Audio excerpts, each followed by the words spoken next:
नमस्कार दोस्तों, एक बार फिर से मैं आपके बीच हाजिर हूँ अपने आगे की क्लास लेके। उम्मीद करता हूँ दोस्तों आप सभी स्वस्थ होंगे। मैं आप सभी के मंगल होने की कामना करता हूँ। आप सभी अपने घरों में होंगे तथा अपनी तैयारी कर रहे होंगे। आप अपने दृढ़ संकल्प के साथ अपने लक्ष्य की तरफ बढ़ रहे होंगे और आपको क्लासेस में अपने जितना हो रहा है वो समझ में भी आ रहा होगा। चलिए दोस्तों, तो अपने वर्ग और आयत से रिलेटेड अपन ने लगभग अपनी सारी चीजें कंप्लीट हो चुकी है और अपन ने वर्ग से रिलेटेड जो वर्ग में भी सम्मिलित जो क्वेश्चन होते थे वो किए थे अपन ने, क्योंकि वो उससे कोरिलेटेड थे तो अपन ने साथ में ही कर लिए थे। अब अपन उससे आगे चलते हैं दोस्तों, अपन नया टॉपिक लेते हैं अपने वर्ग। कौन सा? वर्ग, क्योंकि अपने आयत हो चुका है, वर्ग हो चुका है और न्यू टॉपिक अपन आगे करते हैं। 2 टॉपिक अपने कंप्लीट हो चुके हैं दोस्तों। तो आज अपना टॉपिक रहेगा दोस्तों वर्ग। क्या टॉपिक रहेगा दोस्तों?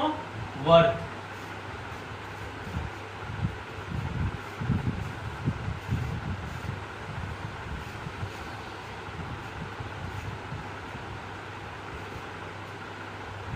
आज का अपना टॉपिक क्या रहेगा दोस्तों? वर्ग रहेगा। ये वर्ग की क्या होती है दोस्तों? त्रिज्या। वर्ग की क्या होती है दोस्तों? त्रिज्या। वर्ग में दोस्तों आपने कुछ सूत्र पढ़े होंगे, वो मैं आपको पूरी डिटेल में बताऊंगा। एक आपने पढ़ा होगा वर्ग का क्षेत्रफल, एक आपने पढ़ा होगा वर्ग की परिधि, एक आपने पढ़ा होगा अर्धवर्ग का क्षेत्रफल, एक आपने पढ़ा होगा अर्धवर्ग का परिमाप। ये नॉर्मल सूत्र है दोस्तों जो अपने वर्ग से रिलेटेड है। ये सूत्र आपने पहले भी पढ़े, 6, 7, 8 वाली बुक्स में अपने को नॉर्मली ये अपनी क्लासों में मिल जाते हैं। अपन यहाँ पे समझते हैं दोस्तों कि ये सूत्र आखिर आए कहाँ से। तो दोस्तों देखिए, अपने को पता है अपन ने जब आयत पढ़ा था और वर्ग पढ़ा था तब भी अपन ने ये चीजें समझी थी कि एक बिंदु से स्टार्ट होके जब हम वापस घूम के उसी क्षेत्र पे पहुंचते हैं, यानी हमारे द्वारा कुल तय की गई जो दूरी होती है उसे अपन क्या कहते हैं? आयत। और वर्ग में तो दोस्तों उसे क्या कहते हैं? परिमाप। क्या कहते हैं? परिमाप। और जब वर्ग की अपन बात करते हैं तो वर्ग में उसे अपन क्या कहते हैं दोस्तों? परिधि। क्या कहते हैं? परिधि। यानी जब मैंने इस बिंदु से चलना स्टार्ट किया और मैं वापस यहां से चलते हुए वापस कहां पहुंच गया? इसी बिंदु पे, तो मेरे द्वारा ये संपूर्ण तय की गई दूरी जो क्या कहलाती है? परिधि, वो किसके बराबर होती है दोस्तों? 2 पाई r के। यानी वर्ग की परिधि बराबर क्या होती है? 2 पाई r। और क्षेत्रफल का मतलब होता है कि दोस्तों इसके द्वारा कुल घेरा गया क्षेत्र कि अंदर की तरफ इसने टोटल कितना क्षेत्र घेरा है वो क्या कहलाता है? उसका क्षेत्रफल। तो अपने को पता है दोस्तों यहाँ से लेके यहाँ तक ये क्या होती है? इसकी त्रिज्या। और ये जब इसे पूरी खींच देते हैं अपन, यानी यहाँ से लेके यहाँ तक, ये इसकी क्या कहलाती है दोस्तों? जीवा। क्या कहलाती है? वर्ग की जीवा, जो किसके बराबर होती है? जीवा के 2, जिसे अपन क्या कहते हैं? वर्ग का क्या कह देते हैं अपन? व्यास। क्या कह देते हैं दोस्तों? व्यास। क्यों? क्योंकि ये वर्ग की सबसे बड़ी भुजा कहलाती है। इस वर्ग की सबसे बड़ी भुजा जिसे अपन क्या कहते हैं? वर्ग की जीवा, या अपन क्या कहते हैं दोस्तों? व्यास। यानी ये r है तो इससे आगे यहाँ पे बढ़ा दूंगा तो r और r दोनों मिला के क्या बन जाएंगे दोस्तों? 2r। आपने पढ़ा भी होगा दोस्तों, कई बार अपने को क्वेश्चन दे दिया होता है कि वर्ग का व्यास बराबर इतने, तो अपन त्रिज्या निकालने के लिए क्या करते हैं? उस व्यास के अंदर 2 का भाग देते हैं। क्यों देते हैं दोस्तों? इसीलिए तो देते हैं कि यहाँ से लेके यहाँ तक टोटल दूरी व्यास होती है, लेकिन अपने को तो कितनी चाहिए? आधी चाहिए। मतलब जितनी दे रखी होती है उसमें किसका भाग दे देते हैं? 2। तो चलिए, वर्ग का क्षेत्रफल बराबर क्या होगा दोस्तों? के अंदर उसके द्वारा कितना क्षेत्र घेरा गया है, यानी r और r स्क्वायर हो गया। और टोटल कितना है दोस्तों? ये किसके बराबर होता है? पाई के। यानी वर्ग का क्षेत्रफल बराबर दोस्तों क्या होता है अपना? पाई r स्क्वायर। क्या होगा दोस्तों? पाई r स्क्वायर। इसी हिसाब से दोस्तों नाम से ही पता चल रहा होगा आपको, वर्ग के आगे मैंने क्या जोड़ दिया है? अर्ध। अर्ध का मतलब क्या होता है? आधा। अर्ध का मतलब क्या होता है? आधा। यानी जो वर्ग का क्षेत्रफल है उसके अंदर किसका भाग दे दूं? 2 का भाग दे दूंगा तो क्या हो जाएगा? आधा। फिर अपने आता है अर्धवर्त का परिमाप। तो देखो दोस्तों, अगर मैं इसको यहां से मिला देता हूं तो इससे ऊपर का ये भाग जो हुआ ये क्या कहलाया मेरा, ये एक अर्धवर्त हो गया और ये नीचे एक अलग अर्धवर्त हो गया, दो अर्धवर्त बन गए। जब मैंने इस वर्त को बीच की व्यास से मैंने क्या कर दिया, दो भागों में डिवाइड कर दिया, तो मेरा ऊपर अलग वर्त बन गया, नीचे अलग बन गया, यानी अर्धवर्त बन गया। तो इस अर्धवर्त के लिए दोस्तों मेरे आपको अभी बताया था मैंने, ये आर और ये आर, यानी यहां से लेके यहां तक की टोटल दूरी कितनी हो गई, 2r हो गई। तो अर्धवर्त का परिमाप बराबर क्या होता है, 2r, ये दूरी थी। अब यहां से यहां तक आने में दोस्तों कितनी करेगा वो, यहां से यहां तक की भी काउंट करनी अपने को पता है, यहां से लेके यहां तक की टोटल कितनी है, 2πr। तो वर्त का परिमाप बराबर क्या हो जाएगा, πr प्लस का 2r। क्यों, क्योंकि यहां से लेके यहां तक का टोटल कितना है, 2πr। उसमें क्या करूंगा, इसको भी आधा ही तो करूंगा, इसको आधा करूंगा तो 2 से 2 कट जाएगा, क्या बच जाएगा मेरे पास, πr। यानी अर्धवर्त का परिमाप बराबर क्या हो जाएगा दोस्तों, πr प्लस का 2r। एक दोस्तों वर्त के क्षेत्रफल में कई बार आपको दे दिया जाता है, तो वो भी साथ में नोट कर लेना, इंपॉर्टेंट है। इसमें दोस्तों आपको क्या कैलकुलेशन कम से कम करनी पड़ेगी कि वर्त का क्षेत्रफल बराबर होता है अपना दोस्तों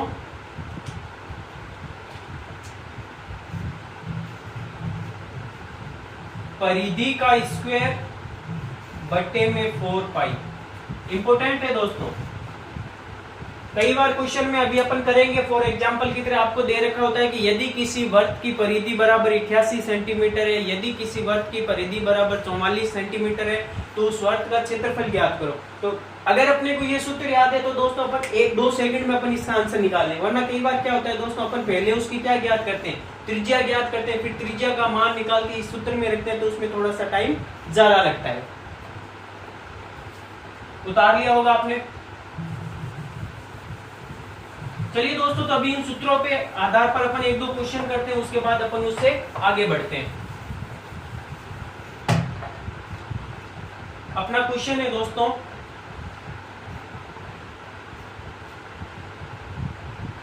यदि एक वर्त की परिधि 88 सेंटीमीटर हो तो उस वर्त का क्षेत्रफल ज्ञात करो। इसी क्वेश्चन में दोस्तों मैं दूसरा क्वेश्चन दे देता हूं, यदि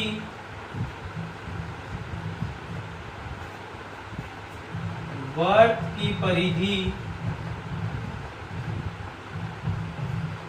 44 सेंटीमीटर हो तो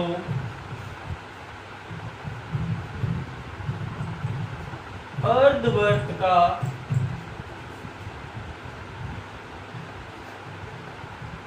क्षेत्रफल ज्ञात करो।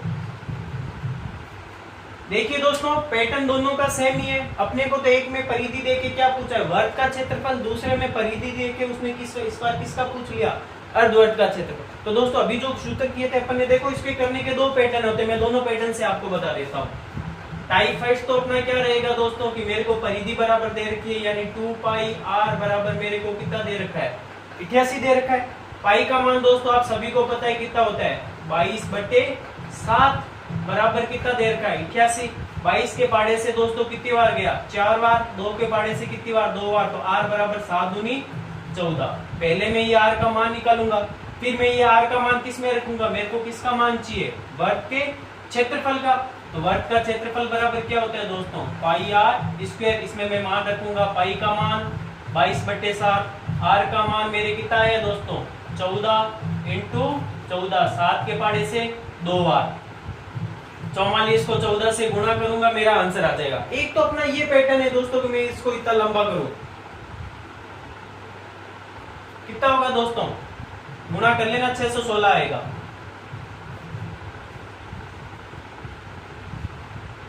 एक तो मेरा ये पैटर्न है दोस्तों कि मैं इतना करूं। एक दोस्तों एक अभी अपन ने सूत्र लिखा था, कौन सा, कि परिधि का स्क्वायर बटे में 4π। पाई। तो परिधि परिधि मेरे को कितनी देर की है दोस्तों 88, स्क्वायर मतलब कितनी बार लिख दूं 2 बार, 4 का 4, पाई का मान कितने 22 बट्टे में 7 कहां चला गया ऊपर, 22 के पाड़े से 22, 4 दूनी 8, 4 दूनी 8 यानी 188 सीधा ही कट गया। अब सीधी 88 के 7 से गुणा कर दो,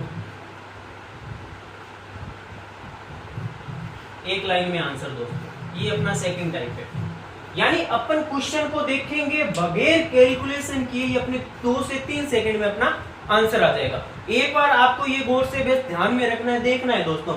बाकी एक बार अगर आपने दोस्त में क्या है एग्जाम के टाइम जब अपन बैठेंगे तो आपके दिमाग में खुद ब खुद आएगा कि अरे सर ने ऐसी कोई ट्रिक बताई थी कि अपने को इसमें पूरे करने की जरूरत नहीं, अगर परिधि दे रखी है तो सीधा ही अपन उसको 2 बार लिख के बट्टे में 4 पाई का भाग देंगे तो आंसर आ जाएगा। इसी हिसाब से देखिए दोस्तों, अपने को ये दे रखा है क्वेश्चन, तो इसमें क्या करना है, कुछ नहीं करना, सेम ही लगाना है दोस्तों।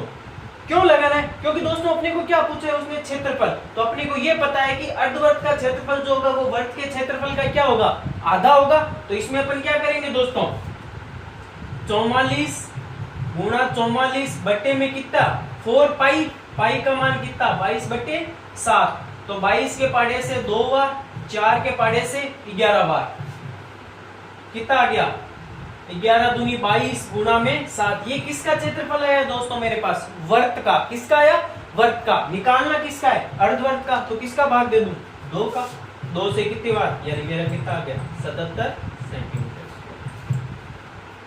उम्मीद करता हूं दोस्तों आपको मेरे द्वारा समझाए गए क्वेश्चन समझ में आ रहे होंगे, आप रुचि लेके पढ़ रहे होंगे, साथ साथ नोट्स बनाते रहना दोस्तों। पिछली क्लासेस में जितने मैंने आपको नोट के रूप में लिखाए हैं, जितनी भी चीजें मैंने बताई वो आपको किसी ना किसी एग्जाम में, चाहे वो रीट का हो, लेवल फर्स्ट हो, सेकंड हो, या पटवार का हो, एनटीपीसी हो, स्टेनोग्राफर हो, कहीं ना कहीं ये क्वेश्चन आपको दोस्तों जरूर मिलेंगे। इसलिए अपनी कॉपी में नोट डाउन करते रहना दोस्तों, ताकि साथ ही साथ आपके नोट्स भी तैयार हो जाएंगे और आपके सारी जो प्रॉब्लम्स है वो भी क्लियर होती जाएगी। चलिए दोस्तों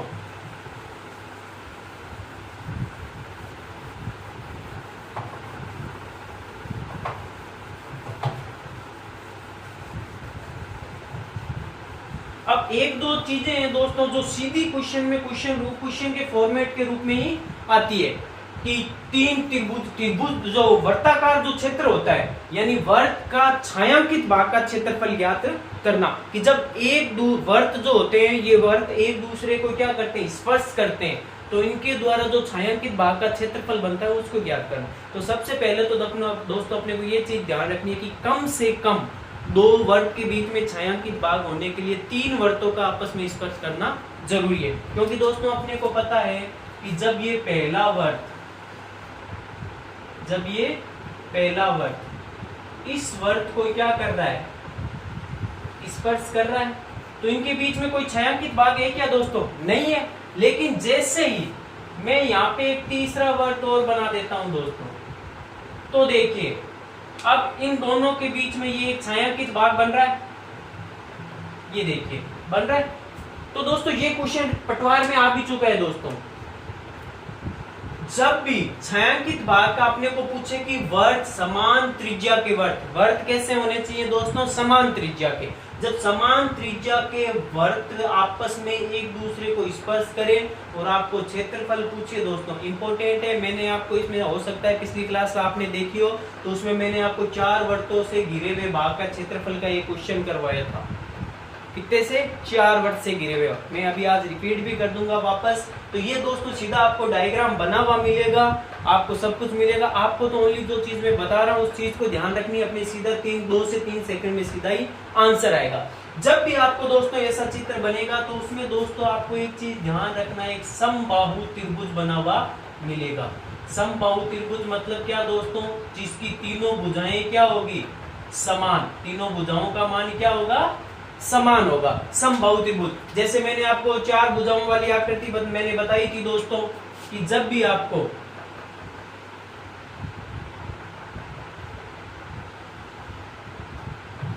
आपको कितनी 4 वर्तों से, कितने वर्तों से 4 वर्तों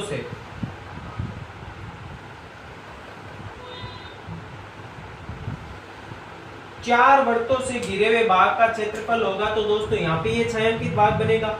इसका मतलब इन सारों के केंद्र बिंदु से, सारों के केंद्र बिंदु से, क्योंकि इनकी त्रिज्याएं समान होगी दोस्तों, वर्त की त्रिज्या समान होगी, तो यहाँ पे समबाहु त्रिभुज बनेगा और यहाँ पे क्या बनेगा, एक वर्ग बनेगा, क्योंकि ये भी अगर त्रिज्या समान है इसका मतलब इनकी भुजाओं का मान क्या होगा, समान होगा।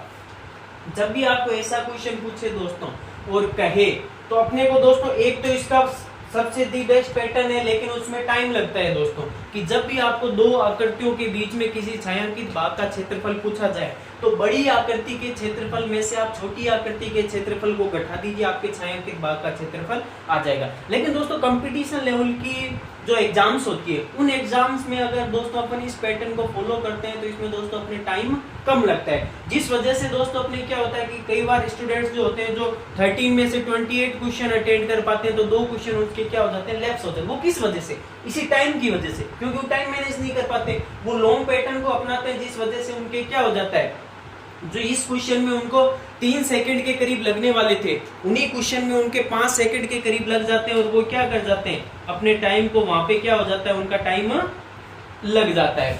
तो दोस्तों अपने को अपनी उसी टाइम की बचत करनी है, क्या करना है, उसी टाइम की अपने को क्या करनी है, बचत करनी है। तो दोस्तों ध्यान रखना, जब भी अपने को 3 वर्ग से घिरी हुई आकृति, ये अपने को दिया हुआ मिलेगा कि किसी भी वर्ग के घिरे हुए भाग का क्षेत्रफल अपने को दे देगा, तो अपने को ज्ञात करने के लिए तो 4 वर्त वाला तो दोस्तों मैं आपको बता ही चुका हूं, पिछली क्लास में आपने पढ़ाई होगा। 4 वर्त वाले में दोस्तों मैंने आपको क्या बताया था, याद है, 4 वर्तों द्वारा घिरे भाग का क्षेत्रफल, यानी 4 वर्तों से घिरे भाग में छायांकित भाग का क्षेत्रफल बराबर मैंने आपको क्या बताया दोस्तों, 6/7 r square. Very good, 6/7 r square. और जब यही मैं बात करूं दोस्तों किसकी, 3 वर्तों से,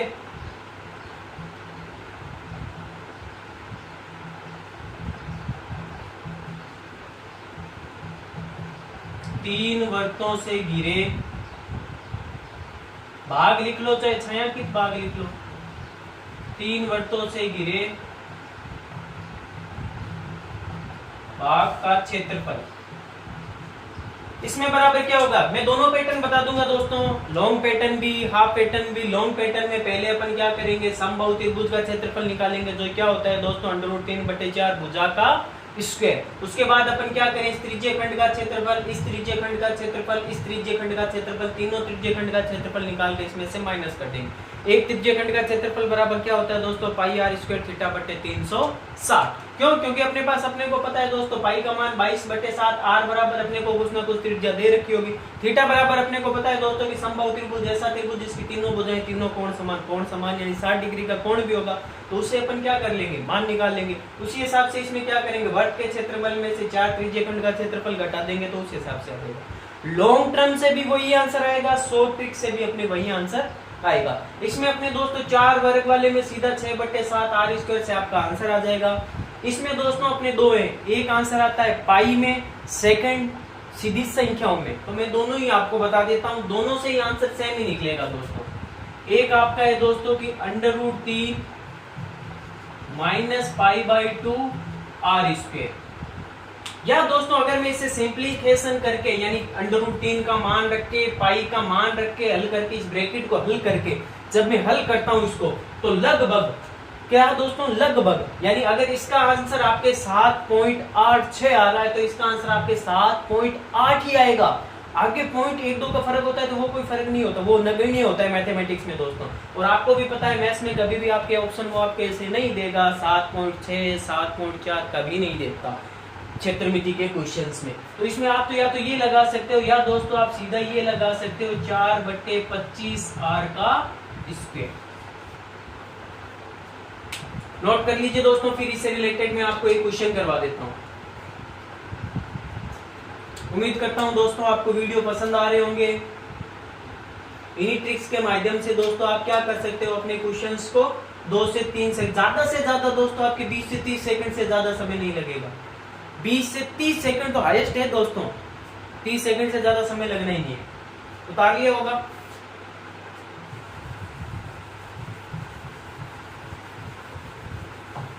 वीडियो पसंद आ रहा है तो दोस्तों लाइक करें। आपके इसी उत्साह और जोश के कारण, आपके इतने सपोर्ट के कारण मेरा भी मनोबल बढ़ता है।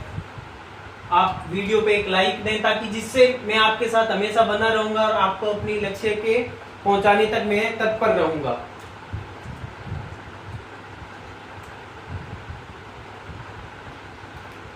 चलिए दोस्तों अपन एक क्वेश्चन करते हैं।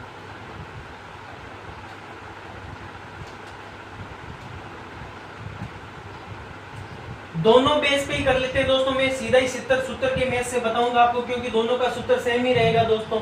जैसे मैं आपको क्वेश्चन दे देता हूं दोस्तों,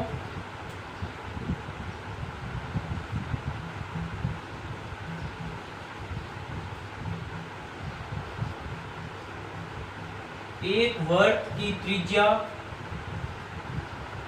14 सेंटीमीटर है, तो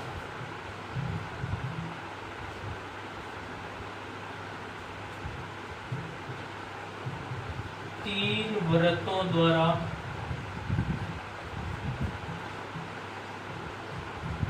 घिरे भाग का क्षेत्रफल क्या होगा। क्वेश्चन में लैंग्वेज चेंज हो सकती है दोस्तों, उससे कोई फर्क नहीं है, लेकिन अपना फॉर्मूला यही रहेगा, पैटर्न अपना यही रहेगा। एक वर्त की त्रिज्या 7 सेंटीमीटर है, तो 4 वर्तों से घिरे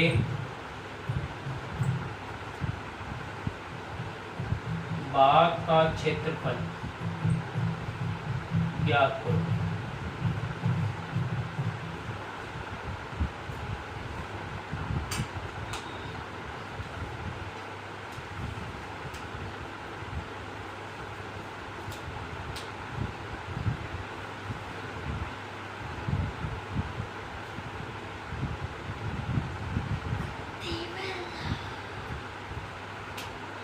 अगर ऐसा क्वेश्चन दे दोस्तों तो आपको कुछ नहीं करना है, सीधा ही अपना क्या आ जाएगा आंसर। और अगर इसी क्वेश्चन में दोस्तों मैं क्या कर दूं, इसकी जगह आपको दे दूं, क्या दे दूं, एक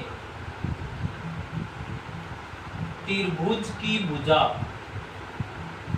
और इसकी जगह क्या दे दूं, एक वर्ग की भुजा। आ रहा है समझ में। यानी मैं अगर इसकी जगह क्या दे दूं, वर्ग की जगह, क्योंकि वर्ग की त्रिज्या दे देगा तो आपको तो कुछ करना ही नहीं है, वर्ग की त्रिज्या दे देगा तो आपको तो सीधा ही सूत्र लगाना है, वो तो आपके लिए पिछले क्वेश्चंस की तरह ही बन जाएगा, क्योंकि वर्ग की त्रिज्या है, वर्ग का क्षेत्रफल, त्रिज्यखंड का क्षेत्रफल सीधा ही हो जाएगा। यानी अगर मैं यहाँ पे दे दूं कि एक वर्ग की भुजा, एक वर्ग की भुजा बराबर आपको दे दे 7 सेंटीमीटर, और यहाँ पे आपको क्या दे दे, एक त्रिभुज की भुजा, जिससे क्या होगा आपको पता चल जाएगा क्वेश्चन की लैंग्वेज पे ही दोस्तों कि अच्छा त्रिभुज दे रखा है और 3 वर्ग दे रहा है, यानी छायांकित भाग का क्षेत्रफल पूछ रहा है। वर्ग की भुजा दे रखे और अपने को पूछ किसका रहा है कि 4 वर्तों से घिरा है, इसका मतलब छायांकित भाग का क्षेत्रफल पूछ रहा है। तो अभी जो क्वेश्चन किए थे दोस्तों कि 3 भुजाओं से घिरा है, तो अपना सूत्र क्या था, √3 - π/2 r का स्क्वायर।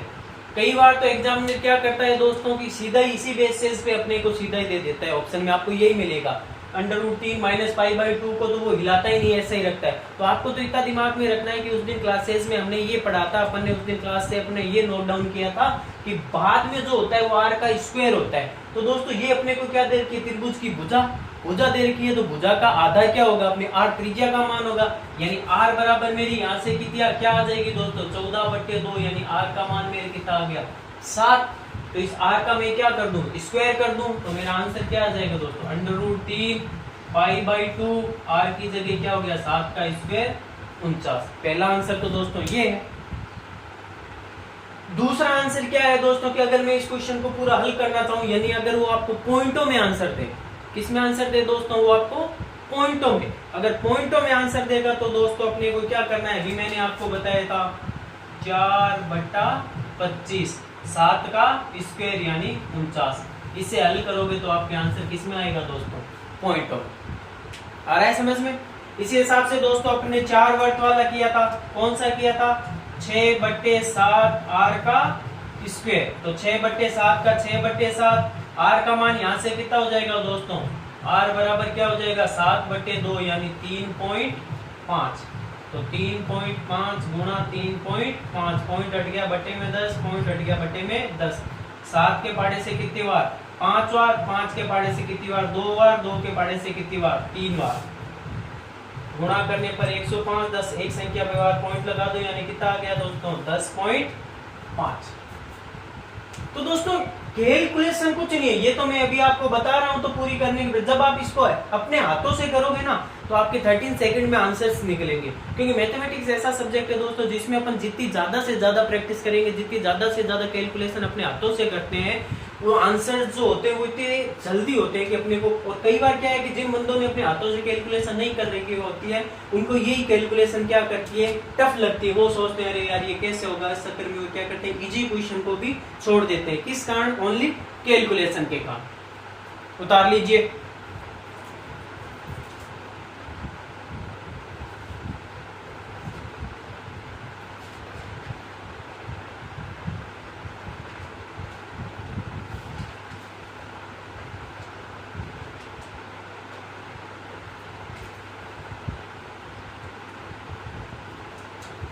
उतार लिया होगा।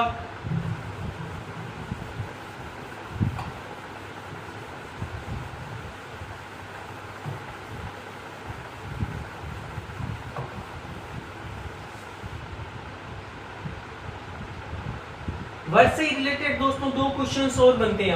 आपने पढ़ा भी होगा एग्जाम में और देखा भी होगा कि एक तो क्वेश्चन आता है आपके पहिए से रिलेटेड, कि आपको दे दिया जाता है कि 8 चक्कर में इतनी दूरी तय करता है तो बताओ उसकी त्रिज्या क्या होगी, या कह देता है इतने चक्कर में उसके द्वारा तय की गई दूरी क्या होगी।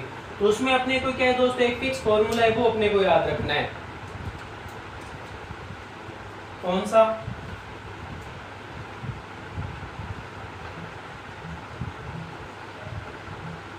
अन चक्करों में तय की गई दूरी बराबर क्या होती है दोस्तों, n इंटू 2πr। या दोस्तों मैं यहां लिख देता हूं, n चक्रों में तय की गई दूरी बराबर क्या होगी। दूरी बराबर दोस्तों आपको भी पता है कि दूरी बराबर क्या होती है। सही है।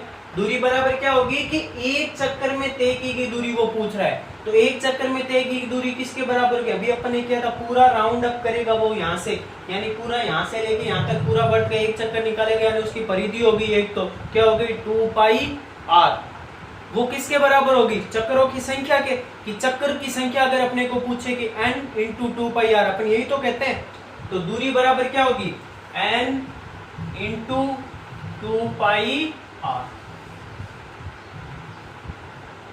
n बराबर होगी कि वो अपने को दे देगा दोस्तों, n बराबर क्या होगी यहाँ पे चक्करों की संख्या, दूरी बराबर वो दे देगा कि कितने किलोमीटर, इतने किलोमीटर, तो r निकाल लेंगे और वो दे तो अपने सीधा मान। जैसे फॉर एग्जांपल करते हैं अपन 7 सेंटीमीटर त्रिज्या वाले पहिए को 44 किलोमीटर की दूरी तय करने में 7 सेंटीमीटर तय करने में 7 मीटर कर लो भले, सेंटीमीटर मीटर में कुछ नहीं है, सेंटीमीटर में करें तो 1000 कर देंगे, मीटर में करेंगे तो 100 कर लेंगे। तय करने में अब दो चीजें अपने को दे दी, कितने चक्कर लगेंगे, ये अपना क्वेश्चन है। यही है चक्करों की संख्या पूछ रहा है। दे क्या रखा है अपने को, पूछा है क्या है, n पूछा है, दूरी दे रखी है अपने को, दूरी दे रखी है कितनी 44 किलोमीटर, r का मान दे रखा है कितना। तो ऐसे क्वेश्चन में आपको एक चीज ध्यान रखनी है दोस्तों कि जो क्वेश्चन दे रखा है उसका मात्रक जो है, उसके पीछे की जो डिजिट्स जो होती है वो अपने सेम। अगर ये मीटर में है तो ये भी किस में होनी चाहिए, मीटर में। ये किलोमीटर में है तो इधर किलोमीटर में तो कर नहीं सकते अपन, क्योंकि r त्रिज्या का मान तो छोटे से छोटा मीटर या सेंटीमीटर में होगा, तो किलोमीटर को ही चेंज करेंगे अपन। तो दोस्तों अपने को क्या क्वेश्चन में ऐसा बना दूं, यानी n इंटू 2πr बराबर मेरे को कितना दे रखा है 44 किलोमीटर। n बराबर मेरे को निकालना है, 2 की जगह 2, पाई का मान 22/7, r का मान 7, 44 किलोमीटर को मीटर में बदल लिया 1000, 7 से 7 कट गया, 22 दूनी 44 से 44 कट गया। n बराबर चक्कर कितने आ गए दोस्तों, उम्मीद करता हूं दोस्तों आपको वीडियो पसंद आ रहा होगा। इसी प्रकार से बने रहिए मेरे साथ।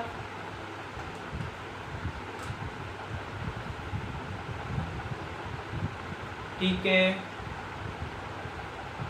चलो ठीक है दोस्तों, तो आज की क्लास को यही विराम देते हैं अपन। कल की क्लास में अपन वर्ग से रिलेटेड कुछ अपने 1-2 त्रिज्य खंड, लघु वर्तखंड, दीर्घ वर्तखंड, 2 सर्केंद्रीय वृत्तों के मध्य की दूरी, उनके क्षेत्रफल के क्वेश्चन से रिलेटेड अपन आगे की चर्चा करेंगे।